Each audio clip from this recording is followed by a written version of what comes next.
Amém. Amém. Irmãos, eu fico tão satisfeita, antes de começar o capítulo 13, de dizer para vocês uma coisa. Quando nós começamos o livro de Neemias, meu primeiro ímpeto foi dizer, meu Deus, tem que fazer 2 capítulos de cada vez, porque são 13 capítulos. Foi o que veio no meu coração. Depois eu pensei, vai ficar tão enxuto, tão enxuto. Aí eu liguei para a pastora, aí eu orei e liguei para a pastora Cátia, porque quando a gente vai falar com a pastora Cátia, tem que orar primeiro. Aí eu orei e eu liguei para a pastora Cátia. Ela disse, não, pode fazer um por dia. Quase eu dei um salto de alegria aqui. E eu estou bem feliz, porque deu para nós estudarmos direitinho, com calma, sem pressa, e ver todos os detalhes, não é? Então, hoje nós estamos terminando. Quer dizer, depois de 2 meses, nós estamos terminando hoje o livro de Neemias. Eu vou ler do versículo 1 a 3, onde está escrito assim: naquele dia se leu para o povo no livro de Moisés. Achou-se escrito que os amonitas e os moabitas não entrassem jamais na congregação de Deus, porquanto não tinham saído ao encontro dos filhos de Israel com pão e água. Antes, assalariaram contra eles Balaão para os amaldiçoar. Mas o nosso Deus converteu a maldição em bênção. Ouvindo eles, o povo, esta lei, apartaram de Israel todo elemento misto. Amém.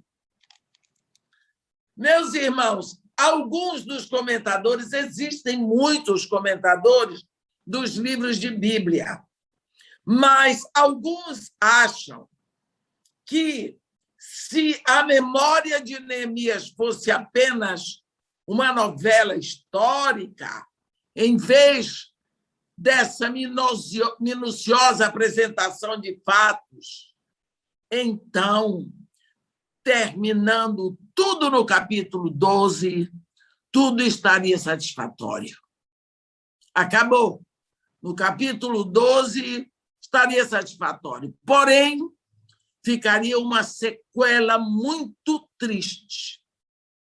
Nós lembramos uma frase de Thomas Jefferson, que foi muito sábio quando ele afirmou que vigilância eterna é o preço para a liberdade. E isso ele disse com sabedoria, porque o próprio Jesus nos aconselhou a sermos vigilantes. Vigiai e orai. E depois nós vemos o apóstolo Pedro dizer vigilância, nos ensinar sobre estar sóbrios e vigilantes. Porque, inicialmente, Neemias era o governador de Jerusalém por um período de 12 anos.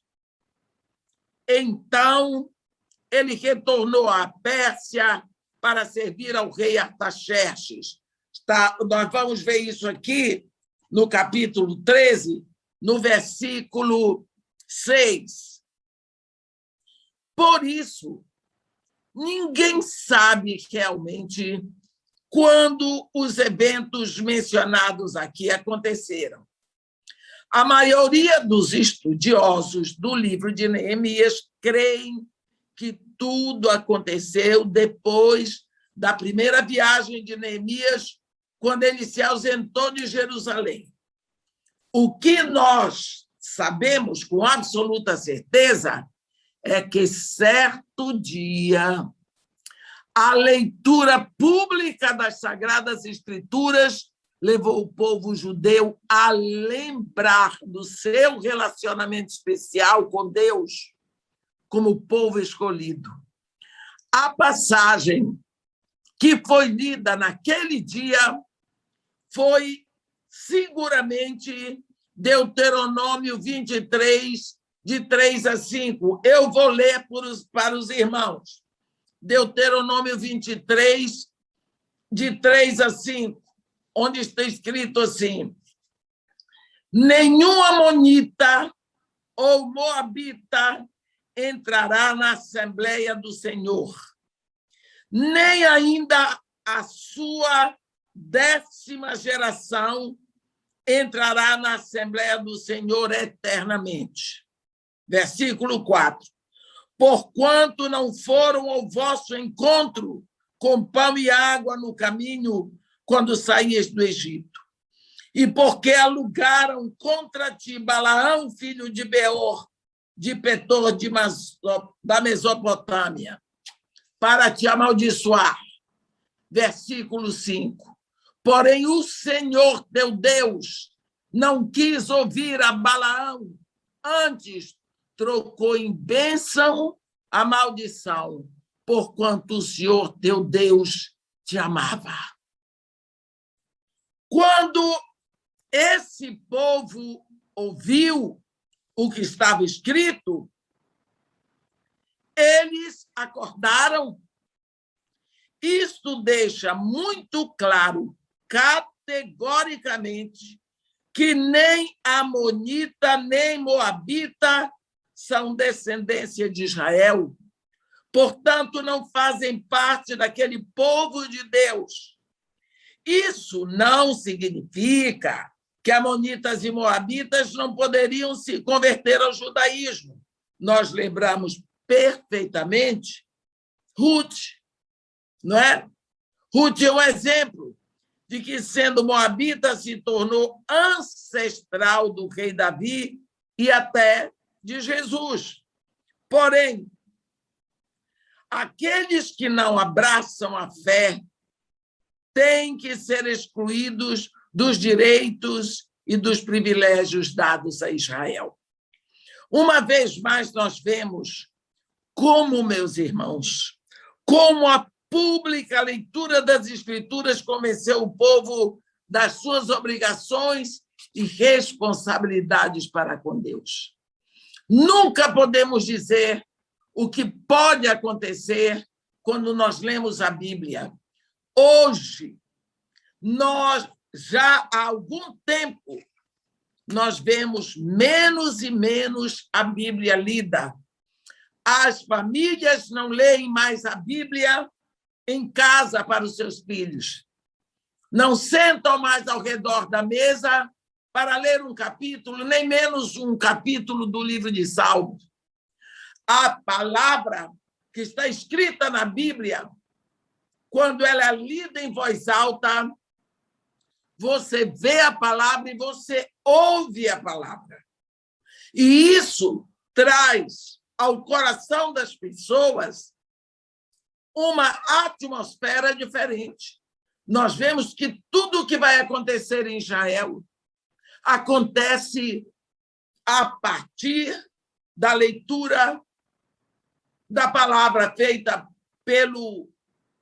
por Esdras, o escriba. Agora, eu vou ler dos versículos 4 ao versículo 14. Ora, antes disto, Eliasibe, sacerdote, encarregado da câmara da casa do nosso Deus, se tinha aparentado com Tobias e fizera para este uma câmara grande, onde dantes se depositavam as ofertas de manjares, o incenso, os utensílios e os dízimos dos cereais, do vinho e do azeite, que se ordenaram para os levitas, cantores e porteiros, como também contribuições para os sacerdotes. Mas, quando isso aconteceu, não estive em Jerusalém, porque no 32º ano de Artaxerxes, rei da Babilônia, eu fora ter com ele. Mas, ao cabo de certo tempo, pedi licença ao rei e voltei para Jerusalém. Então, soube do mal que Eliasibe fizera para beneficiar a Tobias, fazendo-lhe uma câmara nos pátios da casa de Deus. Isso muito me indignou a tal ponto que atirei todos os móveis da casa de Tobias fora da câmara. Então, ordenei que se purificassem as câmaras e tornei a trazer para ali os utensílios da casa de Deus com as ofertas de manjares e o incenso. Também soube que os quinhões dos levitas não se lhes davam, de maneira que os levitas e os cantores que faziam serviço tinham fugido cada um para o seu campo. Então, contendi com os magistrados e disse: por que se desamparou a casa de Deus? Porque ajuntei os levitas e os cantores e os restituí a seus postos. Então, todo o Judá trouxe os dízimos dos cereais, do vinho e do azeite aos depósitos. Por tesoureiros dos depósitos, pus Selemias, o sacerdote, Zadok, o escrivão, e dentre os levitas, Pedaías, como assistente deles, Hanã, filho de Zacur, filho de Matanias, porque foram achados fiéis, e se lhes encarregou que repartissem as porções para seus irmãos. Por isso, Deus meu, lembra-te de mim e não apagues as beneficências que eu fiz à casa do meu Deus e para o seu serviço. Olhe bem o que aqui está acontecendo, se nós olharmos para trás e lembrarmos de todo o trabalho de Neemias e tudo que foi feito ali no templo. E agora você vê que Neemias dá uma saidinha para a Mesopotâmia. E enquanto ele se ausenta, as coisas vão acontecendo. Fica muito claro que quando nós lemos aqui no capítulo 13, que quando Neemias estava longe de Jerusalém, as coisas começaram a deteriorar. Quando ele voltou, o pobre do Neemias ficou chocado com uma terrível descoberta, que Eliasibe, você lembra de Eliasibe, lá do capítulo 3? Aquele que queria levar Neemias para se esconder no santo lugar, para ser morto ali, porque ele estava mancomunado com Sanbalat e Tobias. Pois é esse. Eliasibe, o sumo sacerdote, havia preparado um grande ambiente no templo para ser um lugar base para Tobias. Você lembra que Tobias era o amonita. Então, enquanto Neemias foi para a Pérsia, o Eliasibe aprontou uma suíte para ele dentro do templo. Não é? Que foi Tobias foi um dos maiores inimigos e opositores de Neemias. Era Sanbalat, Tobias e Gesem, o arábio. Assim que Neemias tomou conhecimento disso, ele foi ao templo, jogou fora toda a mobília de Tobias para a rua e arrumou aquela sala para ser purificada e remobiliada com as coisas que pertenciam à casa do Senhor. Pensa uma coisa dessa. Pensa uma coisa dessa. O que é que Tobias tinha algum direito? Ele não tinha o direito nem de entrar em Jerusalém, porque ele era um amonita. Olha o que está fazendo o sumo sacerdote. Eliasibe não fez nada para deter Neemias. Ele não tinha autoridade. Desculpe eu dizer, mas o homem, quando perde a vergonha, ele perde a autoridade. Qual era a autoridade que esse homem tinha? Ele não fez nada para deter. Como sumo sacerdote, ele devia deter Neemias, mas qual era a autoridade que ele tinha? Ele percebeu que com Neemias ele não podia levar a melhor. A presença de Tobias na casa do Senhor e a negligência dos oficiais trouxe claramente um efeito negativo ao povo, porque cada vez menos se contribuíam para a casa de Deus. O povo perdeu a confiança na liderança. Como que eles iam entregar o dízimo, entregar a oferta nas mãos de uma liderança que estava botando inimigo de Deus para habitar dentro do templo,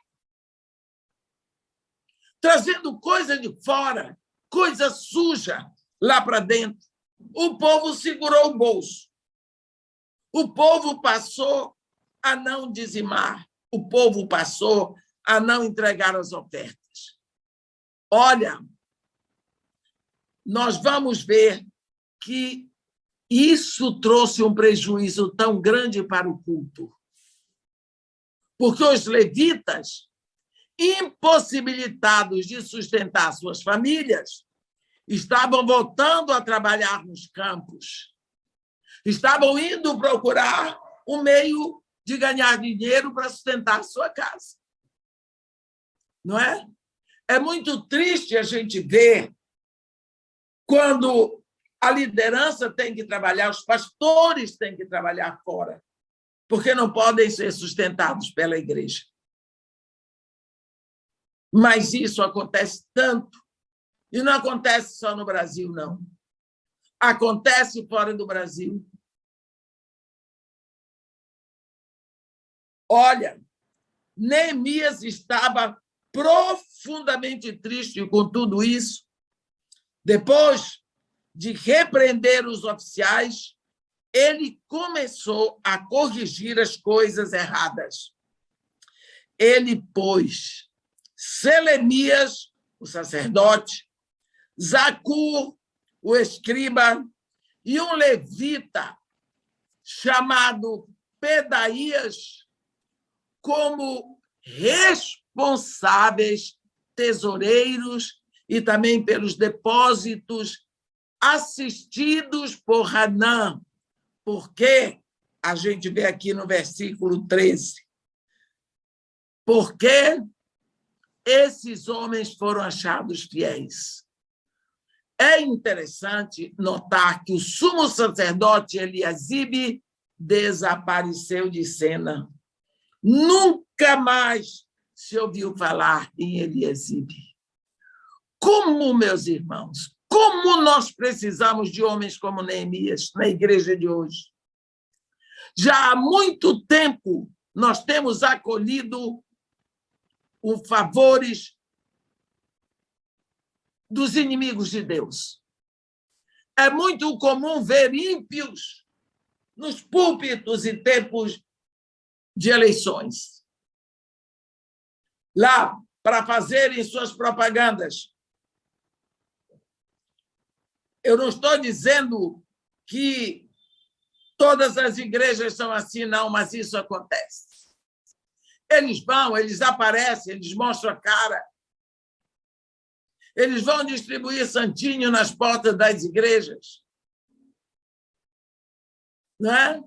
Eu, por causa desse projeto que eu tenho no Morro da Ana Marta, eles me aproveitam logo, quero ver como é que eles mandam um saco de feijão, eu não dou nem o endereço, nem meu telefone. Minhas crianças não comem só de 4 em 4 anos. quando tem eleições? Eu não quero, mas não quero mesmo. Que história é essa? Como é? Mal o homem viaja, o sumo sacerdote faz da casa de Deus. Eu não sei nem dizer, eu não gosto de o nome que veio no meu coração, eu não vou dizer porque é muito feio. Bota exatamente o inimigo de Deus lá dentro, tirou as coisas e fez da sala onde ficavam as ofertas uma suíte para Tobias. Tobias chegava em Jerusalém e ficava na casa de Deus. Isso é um abuso muito grande. Queremos pessoas que expulsem daquilo que está nos afrontando. Quantas vezes nós temos visto dentro das igrejas fogo estranho? Fogo estranho. Já passamos por épocas em que nas igrejas estavam até passando filmes imorais para poder prender os jovens dentro da igreja. Era essa a desculpa. Será que Deus está precisando disso? Foi essa situação aqui. Pagamos tributo ao inferno para poder celebrarmos o culto a Deus? Deus não precisa disso. Olha esse sumo sacerdote aqui, a que ponto estava. Algo deve ser drasticamente feito quando o inimigo se aloja na casa de Deus. Nós precisamos, não é confrontar pessoas, é confrontar erros. Está errado. Aquela casa é construída com o dinheiro que o povo traz para as coisas de Deus, para o culto a Deus.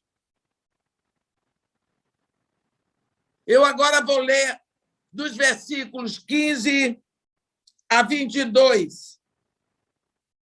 Naqueles dias, vi em Judá os que pisavam lagares ao sábado e traziam trigo que carregavam sobre jumentos, como também vinho, uvas e figos, e toda sorte de cargas que traziam a Jerusalém no dia de sábado. E protestei contra eles por venderem mantimentos neste dia. Também habitava em Jerusalém tírios que traziam peixes e toda sorte de mercadoria que no sábado vendiam aos filhos de Judá e em Jerusalém. Contendi com os nobres de Judá e lhes disse: que mal é esse que fazeis, profanando o dia de sábado? Acaso não fizeram vossos pais assim? E não trouxe o nosso Deus todo este mal sobre nós e sobre esta cidade?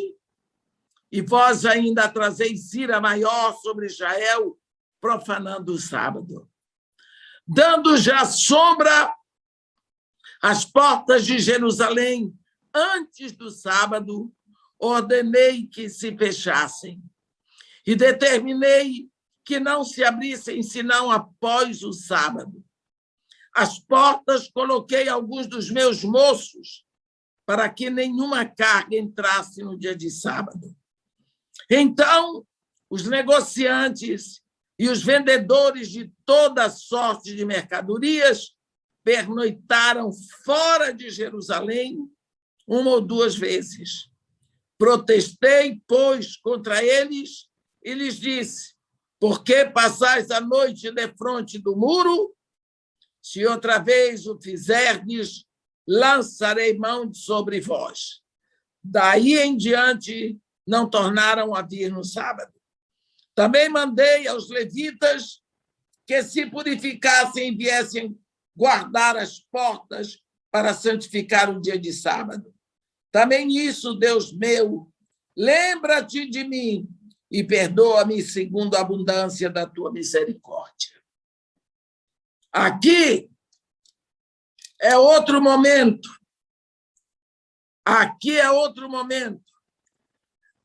Tendo acabado de cuidar das primeiras coisas que se referiam ao declínio espiritual de Jerusalém e do compromisso com a casa de Deus, Neemias agora vai se ocupar em retificar o outro terrível abuso.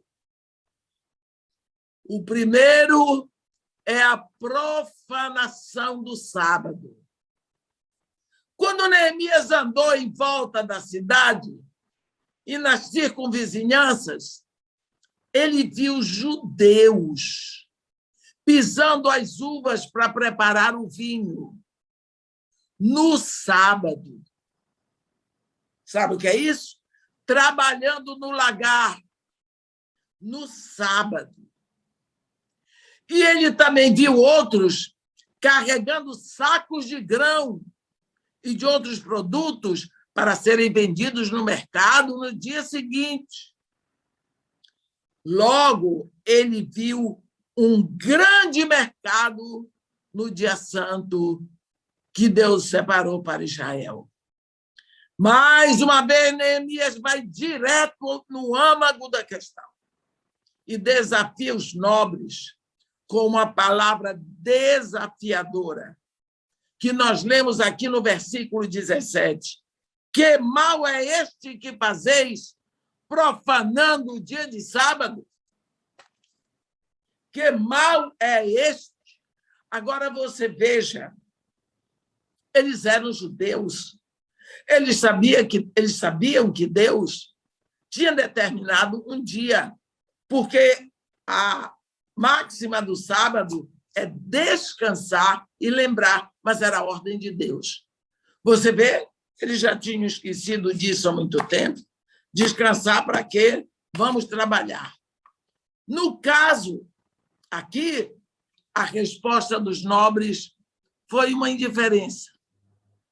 Neemias tomou a frente, ordenou que os portões da cidade fossem fechados antes do sábado. Ninguém entra. Eu gosto desse homem. Vai fechar a porta, acabou. Para que nenhuma mercadoria pudesse entrar em Jerusalém. Você vai ver? Vai fechar sexta-feira e só vai abrir domingo. Sábado, não. Não entra nem sai. Eu gosto desse homem. Olha, sabe o que vai acontecer? Em uma ou duas ocasiões, os mercadores passaram a noite do lado de fora. Mas eles desafiaram a guarda. Queriam entrar. Por isso, Neemias os ameaçou de prisão. E assim eles sossegaram. Hoje, já não guardamos mais um dia para descansar e lembrar. Por isso mesmo sofremos as consequências. O dia que a igreja tomou para isso foi o domingo, que é o dia em que o Senhor descansou. O primeiro dia da semana. Domingo vem de Dominus, Senhor. O dia do Senhor. É o dia para descansar e lembrar. Eu, que sou mais velha do que vocês que me ouvem, eu me lembro quando no dia de domingo era um dia tão bem guardado. Hoje, por causa da ganância, do comércio, se faz de tudo no dia de domingo. Tudo. Não, algumas lojas não são abertas o tempo todo, mas quando chega, Dia das Mães, Dia dos Pais, Dia dos Namorados, época de Natal, de Páscoa, vai abrir sim. Por quê? Porque os vendedores precisam vender. E aí quebra-se tudo. E é muito interessante que os cristãos vão comprar. Os cristãos vão comprar. Deixam até de ir à igreja para irem comprar. Não levam a sério. Por que será que nós fomos nos adaptando? Fomos tomando a forma fomos aceitando. Paulo, lá em Romanos 12, ele diz: não vos conformeis. Quer dizer, para não andar em conformidade com isso. Não aceitarmos, não fazermos. Mas nós vamos nos amoldando. O que é que tem? Deixa isso para lá, vem para cá. O que é que tem? Qual é o mal? Não estou prejudicando ninguém, estou trabalhando. Essa é a resposta que nós vemos. A reforma final, nós vamos ver ainda, aqui no capítulo 13, de 23 a 31.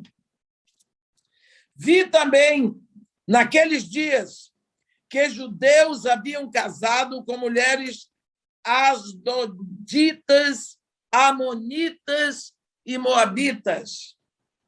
Seus filhos falavam mais asdoditas e não sabiam falar judaico, mas a língua de seu respectivo povo.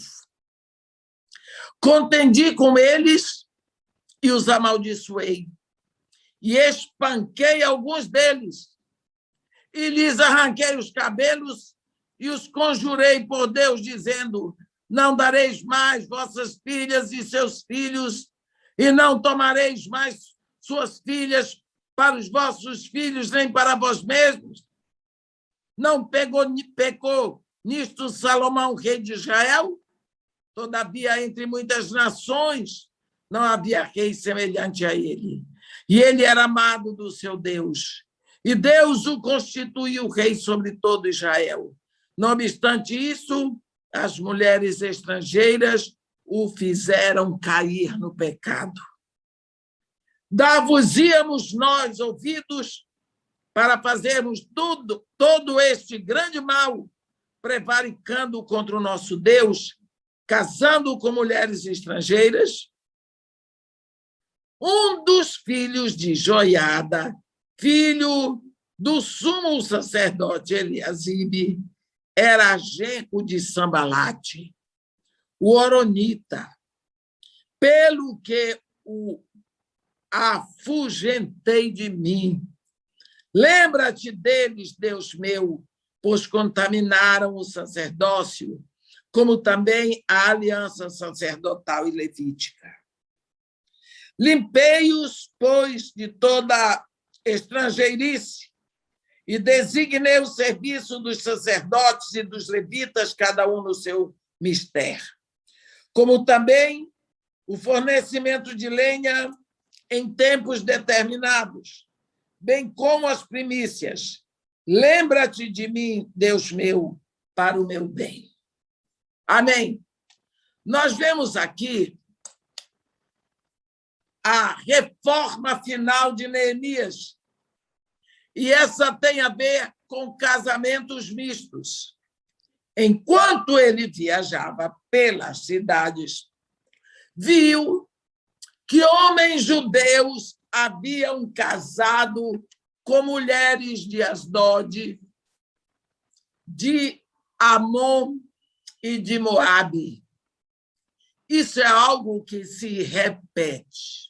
É algo, meus irmãos, se repete. As coisas proibidas são mais desejadas, não é? Ainda que nos sejam prejudiciais. Quando Neemias descobriu essa horrível violação da aliança, ele ficou furioso. Ele não lidou bem com a sua ira, como nós vimos antes, e chegou a espancar alguns responsáveis pelo pecado, arrancando até seus cabelos. Neemias estava fora da caixinha aqui. Ele chegou, eu gosto dos chiliques dele, pegou as coisas de Tobias, jogou tudo na rua. Agora ele pega os homens aqui, espanca ele sai no braço. É incrível a gente pensar Neemias fazendo isso pelo seguinte: a dor que ele sentiu por aqueles rapazes. Ele viu o prejuízo, ele viu a morte naquelas famílias. Se ele não amasse tanto aquele povo, ele teria deixado para lá. Eu tenho certeza que, quando ele fazia isso, ele chorava de dor, de ver que o povo não estava, aquelas pessoas não estavam entendendo quem eram eles. Porque, se eles soubessem que eles eram o povo escolhido de Deus, não teriam se metido com Asdod, com Amon e com Moabe. É triste você ver isso. A pessoa não reconhecer quem ela é. Como nós vemos filhos de Deus se misturando com filhos do diabo, se misturando com o mundo. E não adianta. Você chora de dor e dá raiva, dá vontade de você sacudir, para ver se eles acordam. Foi isso que Neemias sentiu aqui. Porque eles estavam com a aliança quebrada. E a aliança quebrada, o resultado é morte. Não é? Ele chegou a espancar alguns responsáveis pelo pecado. Ele também descobriu que o neto de Eliasibe, o sumo sacerdote, lembra de Eliasibe? O sumo sacerdote havia casado com a filha de Sambalate. E então Neemias o baniu totalmente. Pensa que os inimigos de Israel, Tobias,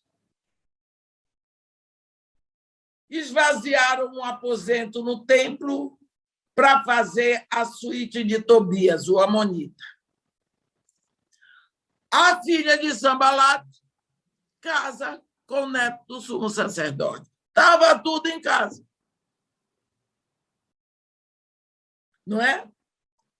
Agora, esse líder tão entusiástico completa a sua reforma. Quando ele lida com esse tipo de casamento pecaminoso, impossível de trazer paz, doeu a eles, os filhos de judeus, sem falar mais o hebraico. Uma das coisas que dói no coração é, às vezes, chegar aos Estados Unidos e ver filhos de brasileiros que já não falam português, não escrevem português. E o povo acha que isso é normal, é interessante, mas eles são americanos, eles nasceram nos Estados Unidos. Eles têm uma história no Brasil, eles têm famílias, têm avós, eles têm tios. Mas deixa eu dizer uma coisa. Qual é o prejuízo do seu filho crescer falando duas línguas? Qual é o prejuízo? Se as crianças que falam português e falam inglês, elas falam os dois com perfeição. Qual é o prejuízo você criar seus filhos bilíngues? Ou bilíngues, desculpe. Foi isso que doeu no coração de Neemias. Eu sinto uma pena porque eu vejo uma ignorância ali.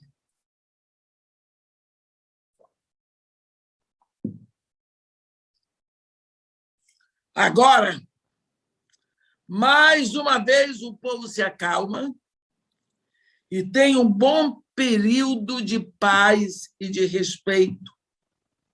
Nós vamos observar que, nesse capítulo, pelo menos 3 vezes, Neemias começa a sua oração com a palavra lembra-te de mim. Não sei se vocês notaram. No versículo 14, por isso, Deus meu, lembra-te de mim e não apagues as beneficências que eu fiz à casa do meu Deus para o seu serviço. No versículo 22, Também mandei aos levitas que se purificassem e viessem guardar as portas para santificar o dia de sábado. Também nisto, Deus meu, lembra-te de mim e perdoa-me segundo a abundância da tua misericórdia. E no versículo 31, como também o fornecimento de lenha em tempos determinados, bem como as primícias. Lembra-te de mim, Deus meu, para o meu bem. Nós vemos 3 vezes nessas pequenas orações Neemias usar lembra-te de mim. E algumas pessoas pensam que ele já estava desencorajado, não é? Ele estava desencorajado. Mas eu, Edmeia, e alguns outros, pensamos que esse homem vivia realmente, continuamente na presença de Deus, pronto para falar com Deus. É o estilo de vida de Neemias que o leva a falar com Deus como o seu maior amigo, como o seu aliado, como aquele que está ali com ele, com o qual ele podia abrir o coração. Se você olhar de tudo que esse homem sofreu, perseguições, ameaça de morte, traição, depois de tudo o que ele faz, porque ele amava Judá, e amava Jerusalém, e amava ao seu Deus, primeiro de tudo, ele vai de volta para a Pérsia, e quando ele volta, tudo estava errado de novo. Como nós poderíamos resumir o que nós aprendemos com a vida de Neemias, o que nós aprendemos no livro de Neemias? Nós aprendemos tantas coisas, mas eu separei aqui que nós vimos que sem uma liderança espiritual forte e capaz, o povo de Deus se desvia como ovelhas sem pastor. Não adianta, meu irmão. Não adianta. São todos filhos de Deus, somos todos filhos de Deus, todos nós temos o Espírito Santo, todos nós, mas precisa de uma liderança ali presente. Você lembra que Moisés subiu o monte para estar com Deus, com Deus, com Deus? Ele não tirou férias. Ele não foi fazer um turismo no monte. Aqui embaixo, o copastor dele, que era irmão dele, Arão, desviou o povo todinho para o bezerro de ouro. Né? Foi o povo todinho mesmo. Não foram alguns, não, foi todinho para o bezerro de ouro. Ele pediu o ouro, ele fez o bezerro, ele organizou tudinho. Quando Moisés chegou, estava só. Porque Moisés demorou muito lá no monte. Se a liderança não estiver presente, o declínio moral e espiritual se instala. Porque com a liderança presente, as coisas já são difíceis. Para combater isso, nós temos que retornar à palavra de Deus. Precisamos nos submeter ao seu ensino. Precisamos confessar nossas falhas, nossas quedas, nossos pecados, deixar o pecado e voltar, começando mais uma vez a encontrar regozijo na obediência aos mandamentos que Deus deixou para nós. Precisamos. de um recomeço. Aí, então, poderemos dizer que somos o povo que reflete a glória do Senhor e trazemos a glória e honra para o nome do nosso Deus e Pai. Amém? Nós, como Neemias, somos restauradores de muros caídos nas famílias, muros de valores, de respeito, de verdade, de pureza, de obediência. Desculpa eu dizer, de vergonha, porque hoje os pais têm obedecido os filhos e aceitam todo tipo de desonra em casa. Ah, mas o que ele vai fazer? Vai botar seu filho para fora? O filho que não obedece é mancha. Como é que você vai aceitar dentro da sua casa um filho que está lhe desrespeitando, lhe afrontando? Se você é adulto para isso, é adulto para se sustentar. Ou então, você fica em casa até ele lhe bater. Portanto, é preciso que seja restaurada a autoridade.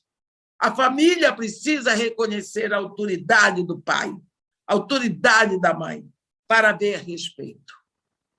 Nós aprendemos no livro de Neemias que a liderança tem que ser séria, que a liderança tem que ser um exemplo de ação e que a liderança não pode ser fraca.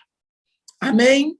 Que Deus nos abençoe e nos guarde, que faça resplandecer o seu rosto sobre nós e tenha misericórdia de todos nós.